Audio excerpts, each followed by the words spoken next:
네, 우리 코로나가 심각해지면서 우리는 지금까지 경험해보지 못한 일들을 맞이하고 있습니다. 우리의 삶, 신앙생활, 학생들은 학교생활, 또 직장생활 등 우리의 삶의 전반적인 부분에서 많은 것이 바뀌었죠. 게다가 2주 전에는 이 나라에서 발표하기를 이 정규 예배를 제외한 모든 소모임을 금지해라라고 하는 이런 발표를 했습니다. 수련회, 부흥회, 말씀 훈련, 성가대 연습, 기도회 이런 것들을 하지 말라라고 하는 것이 그 발표의 골자였죠. 이 소식을 들으면서 성도님들은 어떤 생각을 하셨나요? 저는 이 두 가지 면에서 마음에 분노가 일기도 하고 또 이렇게 안타까운 마음도 들기도 했습니다. 먼저는 왜 교회에만 그러냐라고 하는 마음이 들었습니다. 교회 근처에 카페에만 가봐도 사람들 마스크 안 쓰고 대화하면서 차 마시고 이렇게 하죠. 또 맛집에도 가보면 이렇게 다닥다닥 붙어서 이렇게 밥 먹고 있고 기다린다고 줄 서고 있고 이렇게 하고 있습니다. 그런데 이게 안전수칙 잘 지키면서 예배드리고 있는 교회에 왜 이렇게 엄격하게 그런 잣대를 대는가라고 하는 생각이 들면서 참 마음에 이렇게 안타까운 마음이 들었습니다. 물론 정부에서 발표한 내용을 보면 이렇게 5, 6월 달에 교회에서 확진자가 많이 생겨서 이제 교회 소모임을 금지한다라고 하는 것을 보면서 마음을 넓게 먹어서 이게 사회의 아픔에 공감해야 되니까 그럴 수도 있겠다라는 생각이 들었습니다.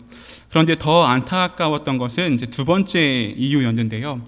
이 정부에서 발표한 내용을 보면 이 정규 예배를 제외한 모임을 금지한다라고 이야기하는데, 여기서 말하는 정규 예배는 주일 예배, 새벽 예배, 수요 예배, 금요 예배를 의미합니다.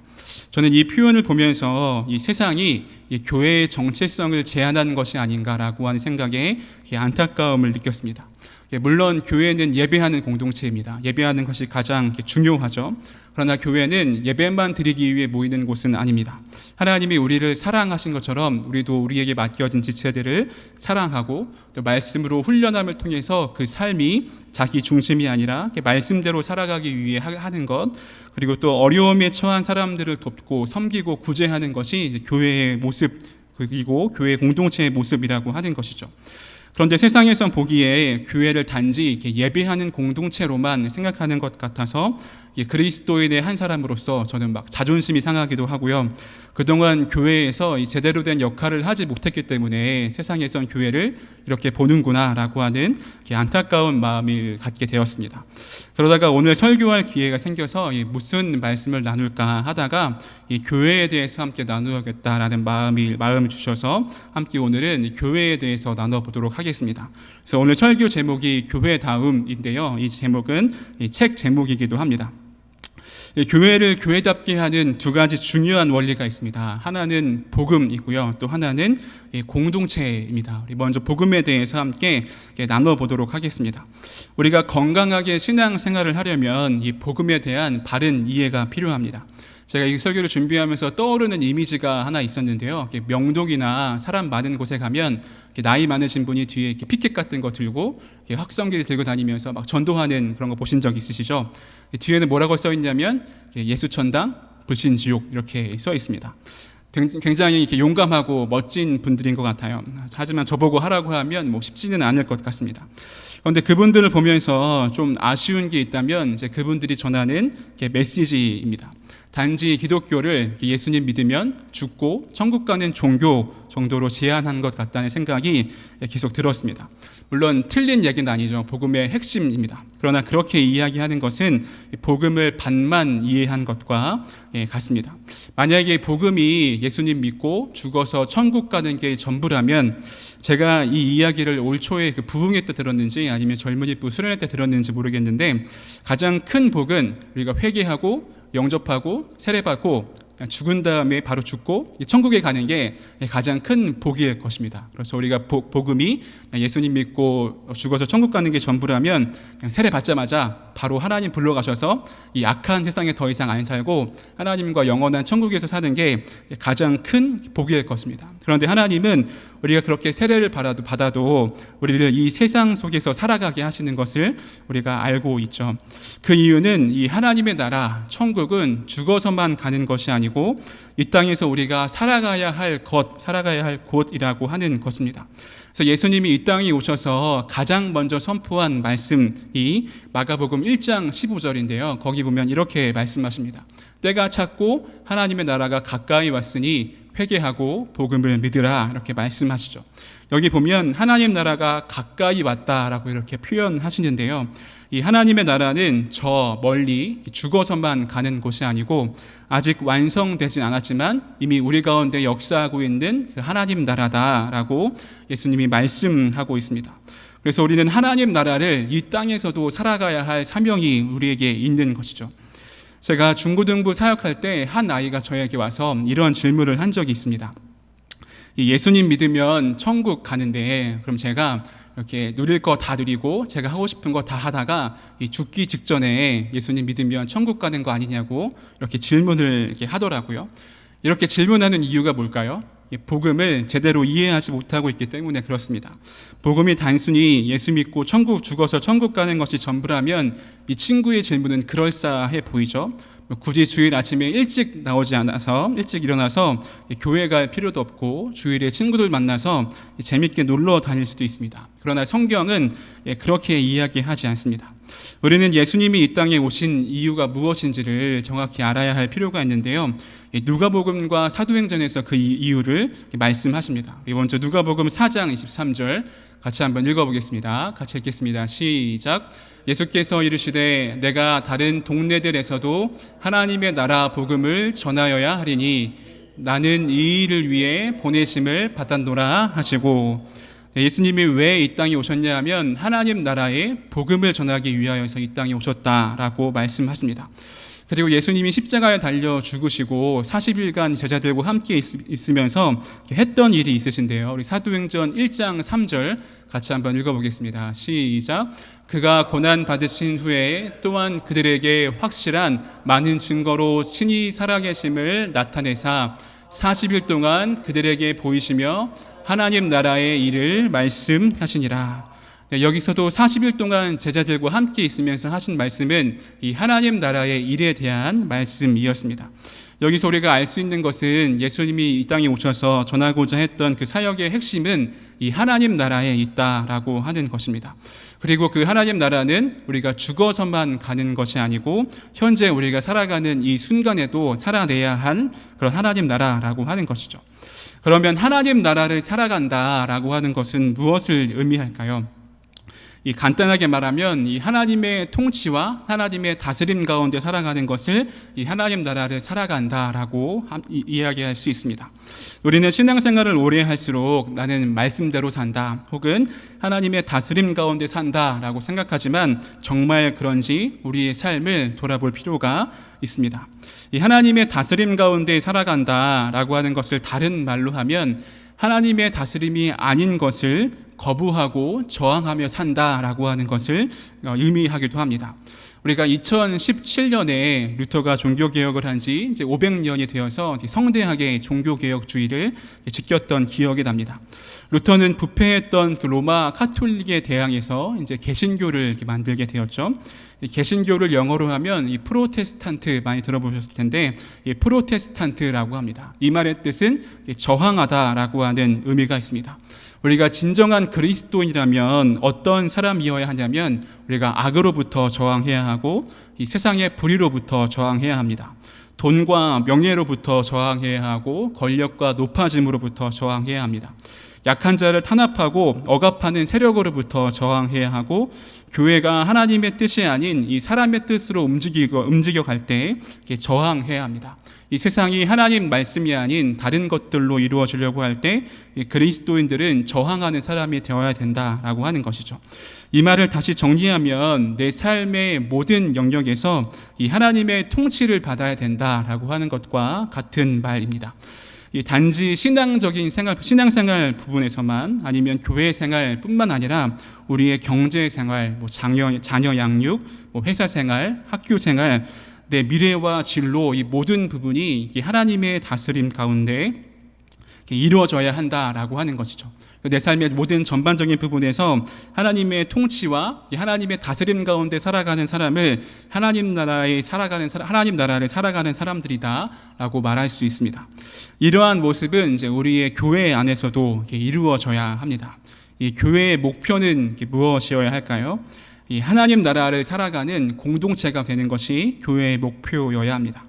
이 교회의 모든 성도 한 사람 한 사람이 하나님 나라를 살아가고 또 그 모든 사람들이 모여서 일신교회가 예수님이 전하신 그 하나님 나라의 복음을 살고 또 살아내고 전해야 되는 사명이 우리에게 있는 것입니다.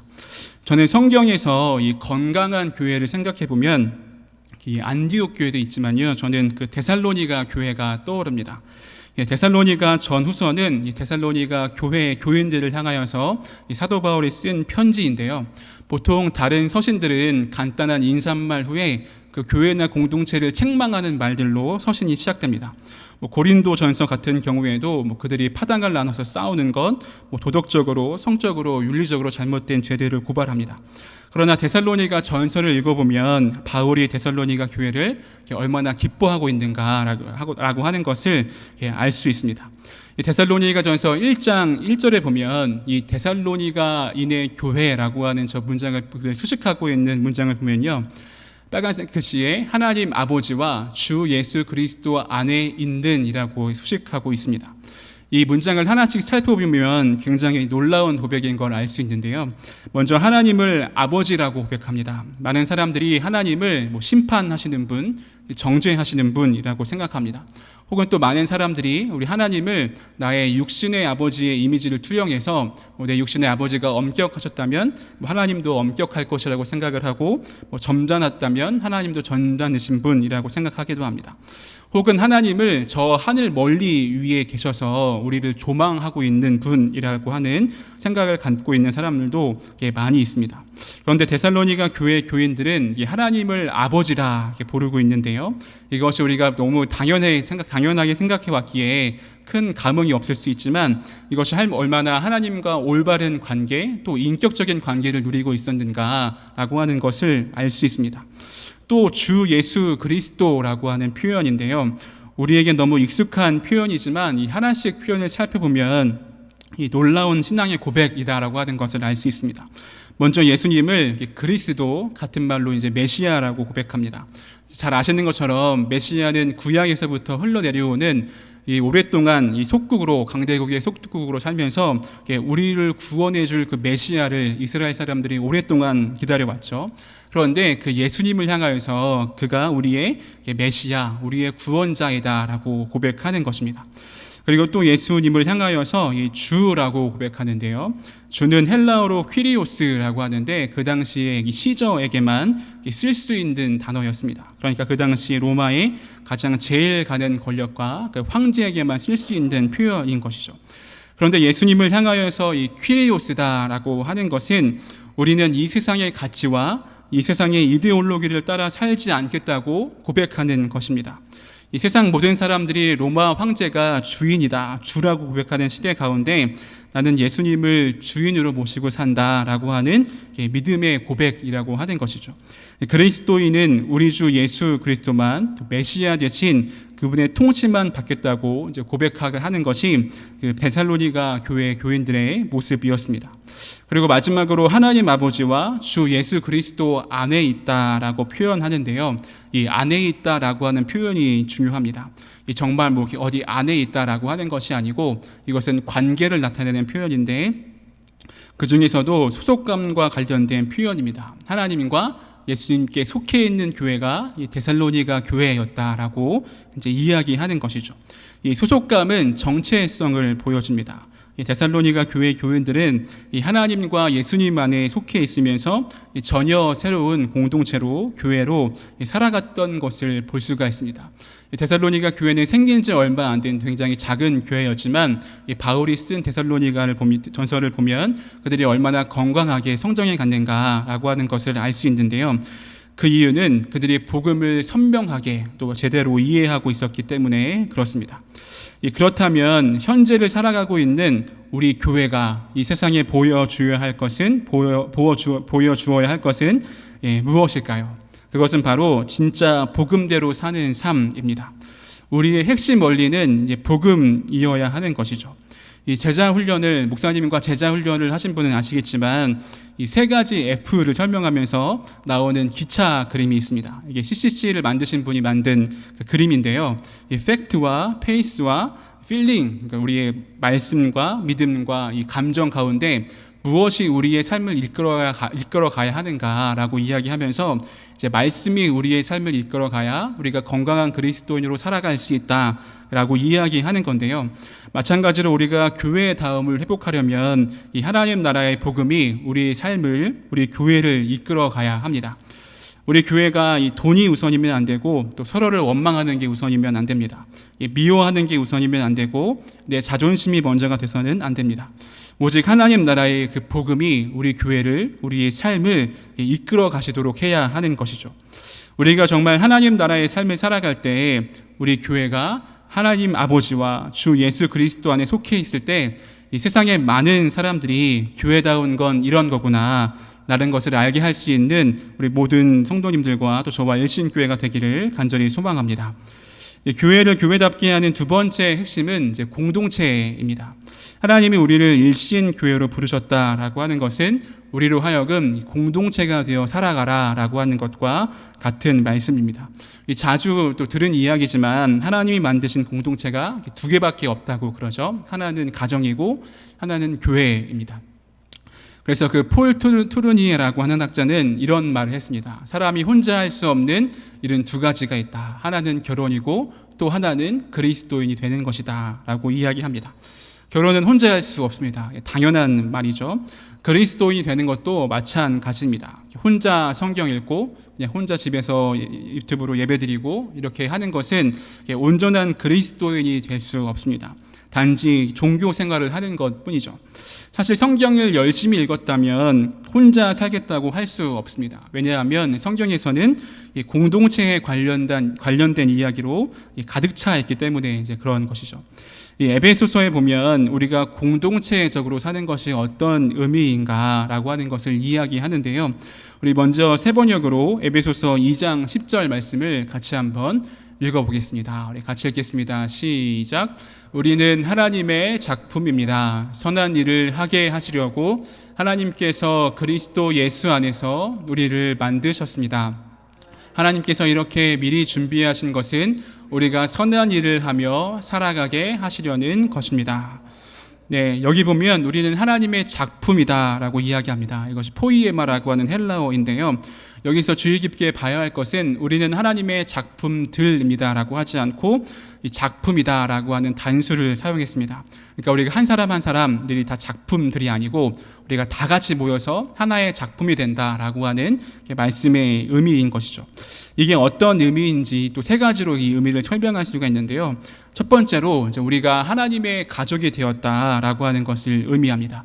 우리 에베소서 2장 19절에 보면 이 세 번역으로 마지막에 보면 하나님의 가족입니다라고 이야기합니다. 외국 사람이다, 나그네가 아니라 성도들과 함께 시민이고 하나님의 가족이다라고 말씀하시는 거죠. 이제 나 홀로 살아가던 삶이 나 홀로 살아가던 인생이 이제 하나님의 새로운 가족 공동체에 속하게 된 것입니다. 우리가 하나님을 아버지라고 고백하고 있기 때문에 우리 모두는 이제 하나님 안에서 한 가족이 된 것이죠. 이 가족 안에는 어린 아이도 있고 청년도 있고 부모도 있습니다. 마찬가지로 이 하나님의 가족 공동체 안에서는 그 신앙에 따라 어린 나이에 신앙을 가지신 분도 있고 청년의 신앙을 가지신 분도 있고 또 부모와 같이 성숙한 신앙을 가지신 분들도 있습니다. 그렇기 때문에 우리 공동체는 완벽할 수는 없습니다. 문제가 있을 수도 있고 다툼도 있을 수도 있고 또 부족하고 불완전할 수도 있죠. 하지만 우리가 기억해야 할 것은 이제 하나님이 우리를 이 가족 공동체로 부르셨다. 하나님 안에서 새로운 가족 공동체가 되게 하셨다라고 하는 것을 기억해야 합니다. 이 두 번째는 우리가 그리스도의 몸이 된다라고 하는 것인데요. 이 에베소서 2장 16절에 보면 이 십자가로 원수가 된 것을 십자가로 소멸하셨다라고 이야기합니다. 이 당시의 관계적인 문제에서 가장 큰 문제 중에 하나는 유대인과 이방인들 사이의 문제였습니다. 그냥 적당히 싫어하고 적당히 미워하는 정도가 아니고 서로의 목숨에 위협이 될 정도로 실제로 그런 사건들이 있었다고 하는데요. 서로의 그 목숨이 위협이 될 정도로 서로 원망하고 싫어했던 것이 유대인과 이방인들의 관계였습니다. 이 원망이 깊을수록 화해하기가 쉽지 않죠. 마음의 골이 깊기 때문에 그런데요.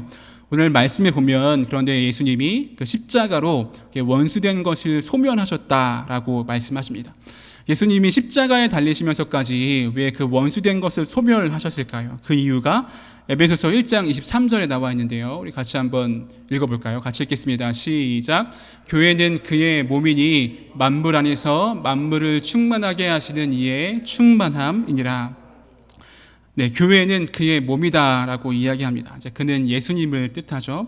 우리가 한 몸으로 예수님의 그 십자가로 원수를 소멸하게 하신 그 이유는 우리가 한 몸이 되어서 이 예수님이 만물을 충만케 하시는 것처럼 우리가 그리스도의 몸으로 교회로 깨어진 세상을 치유하고 회복하게 하기 위해서 우리를 한 몸 되게 하셨다라고 말씀하는 것입니다.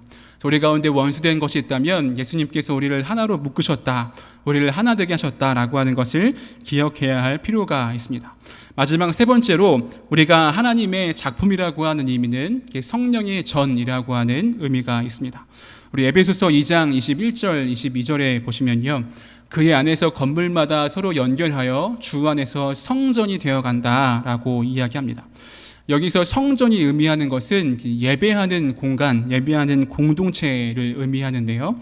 즉 우리는 예배하는 공동체라고 하는 것입니다. 이 건강한 교회, 건강한 공동체는 이 하나님이 영원히 우리와 함께 할 날을 기다리면서 예배하는 공동체입니다.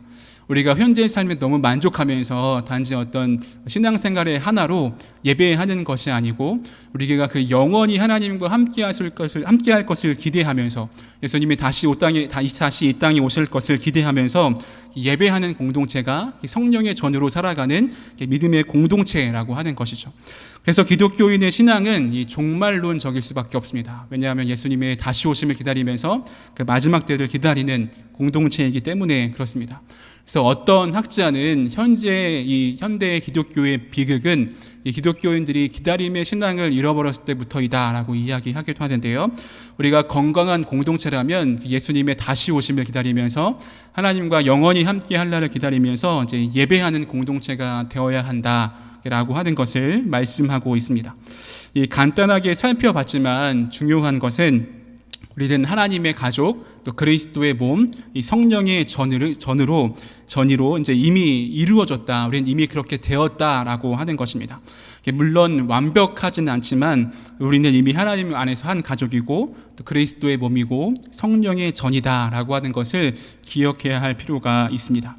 우리는 하나님의 가족으로서 서로를 돌봐주고 양육해 줘야 할 책임이 있습니다. 이 부모의 신앙을 가진 성도님들은 어린 나이에 신앙을 가진 성도님들을 잘 돌봐주어야 합니다. 그래서 우리가 코로나가 아니라면 자주 만나서 밥도 먹고 또 말씀으로 훈련도 해야 하고 어려움과 아픔에 동참하기도 해야 합니다. 또 우리가 그리스도의 몸이 되었다라고 하는 것은 예수님이 만물을 충만케 하시듯 이 깨어진 세상을 보면서 예수님의 그 마음처럼 안타깝고 긍휼한 마음을 가지고 그들을 회복하고 돕는 일에 힘써야 된다라고 하는 것입니다.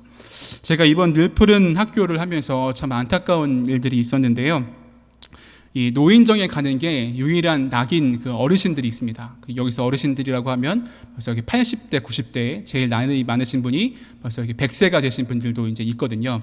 그런 분들을 이제 늘푸른 학교 방문하려고 연락을 드렸는데 하시는 이야기가 노인정 나오시던 분들 중에 사람도 못 만나고 노인정도 못 가니까 우울증이 너무 심해지고 또 치매 증세도 너무 심해져서 지방으로 내려가서 방문할 수 없다라고 하는 그런 이제 이야기를 들었습니다.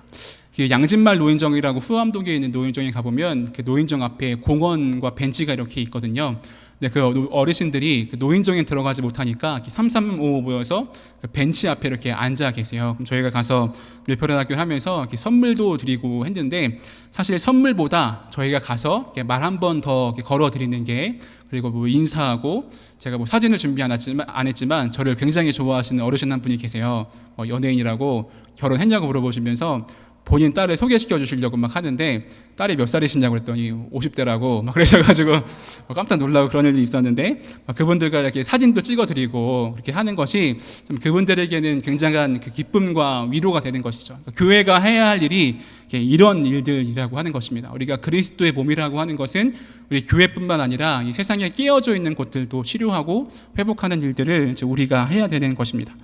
그래서 우리가 교회를 단지 이 정규 예배로 드리는 곳으로만 생각하는 것은 참 안타까운 일인 것 같아요. 물론 이제 뉴스를 보니까 내일 모레부터 다시 풀리더라고요. 이제 소모임 금지했던 건 풀리고 다시 이제 안전하게 수칙을 잘 지키면서 활동을 진행하라라고 하는 이 기사를 봤는데요. 저는 이번 사건을 통하여서 중요하게 우리가 생각해야 할 것은 이제 우리가 교회다운 것이 어떤 것인가라고 하는 것을 이렇게 보여주어야 할 때가 아닌가라고 하는 생각이 들었습니다. 이 세상의 공동체와는 전혀 다른 방식으로 살아가는 전혀 새로운 교회 공동체의 모습을, 또 진실한 공동체의 모습을 우리가 살아내고 보여주어야 한다. 그것이 우리의 사명이다라고 하는 생각을 이제 하게 되었습니다. 마지막으로 제가 최근에 읽은 책 중에 이 한국교회의 미래를 이야기하는 이 한국교회 미래의 시나리오라고 하는 책이 있습니다. 이 최윤식 박사, 그 미래학자가 쓴 책인데요. 앞으로 우리가 5년 동안 한국교회를 잘 준비하지 않으면 소망이 없다라고 하는 것이 주 내용입니다. 저자가 그 쓴 책에 보면 막 경제적인 것도 설명하면서 뭐 성도들의 그 경제 생활, 또 앞으로 발전될 뭐 과학 이런 것들을 설명합니다. 그리고 뭐 미국과 중국과의 관계, 뭐 북한과의 관계 되게 이렇게 포괄적이었는데, 그런 이야기를 하면서 앞으로 우리가 처할 그 미래가 참 암담하고 암울하다라고 하는 것을 이야기합니다. 그러면서 우리가 기도하며 여러 가지를 준비해야 된다라고 하는 그 이야기를 많이 했는데, 제 마음에 가장 많이 남았던 것 중에 하나는 우리가 그리스도인이 그리스도인다워진다면 시대가 변하고 또 문화가 발전하고 과학이 발전해도 아무 문제가 없을 것이다 라고 하는 그 말이 참 제 마음에 많이 남았습니다. 마찬가지로 이 코로나라고 하는 그 위기의 때에 우리가 정말 교회다워진다면 이 하나님 나라의 복음대로 살아가고 사역하며 이 참된 공동체를 이루어 살아간다면 어떤 상황 가운데서도 하나님께 쓰임받고 칭찬받는 교회로 세워질 것입니다. 우리가 오늘 말씀을 의지하면서 우리가 참 교회다운 교회, 또 그리스도인다운 그리스도인 되길 소망하면서 승리할 수 있는, 그리고 이 세상 가운데 참된 교회가 무엇인지 보여줄 수 있는 일신교회와 모든 성도님들 되시기를 간절히 소망합니다. 우리 같이 찬양하실 텐데요. 우리 복음성가 우리를 사용하소서라고 하는 찬양 함께 부르겠습니다. 우리 찬양 가사에 보면 이 교회가 교회되게, 또 예배가 예배되게 우리를 사용하소서 이렇게 고백하는데요. 이 찬양 가사의 고백이 우리의 믿음의 고백이 되길 소망하면서 우리 함께 찬양하시겠습니다.